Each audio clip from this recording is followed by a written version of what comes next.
So the great thing about these watches is it's a Bulova. It's a recognized brand for vintage watches. They're only going up in value.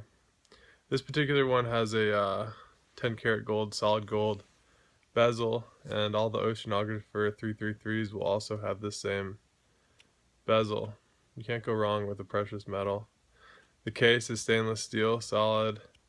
It doesn't have any electroplating, so it's a sturdy case. The dial looks very nice. It's got like this champagne dial. And the red hand is interesting. It's also got the Cyclops magnifier for the date window.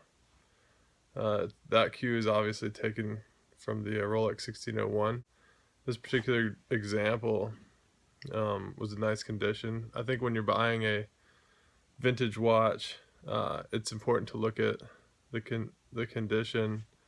If you can't repair it, then you should probably buy it as good as possible, because it seems like if you want top dollar, you can get a significantly greater return if your watch is in great condition rather than one that's in very worn condition. So this one has very few marks on it. I don't collect Bulovas, but I have a few of these Oceanographers because they number one, they make great gifts. Number two, they don't take up very much room in your watch box or your collection, and they're only about between $150 to $200, and they're only going up in value. They have a great 17 jeweled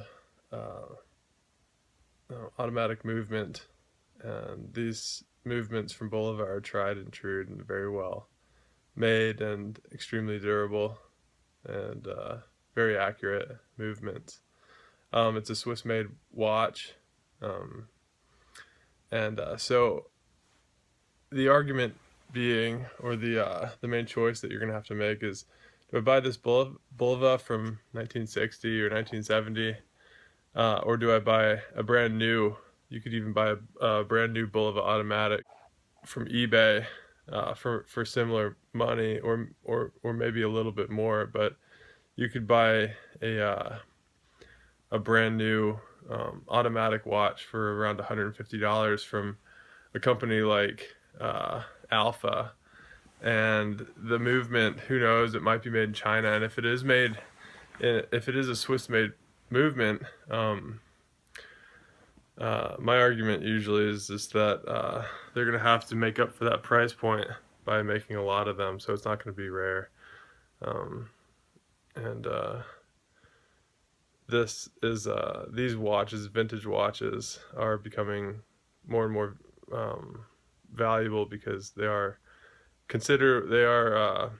relatively rare when you compare them to the watches that are produced today. I see that these vintage watches going up in price. That's just my opinion on this particular one. I'll go over some other watches in my collection. Like I said, I mainly collect old Longines and Omegas, but I'll go over whatever you guys want to look at. Alright, thanks for watching.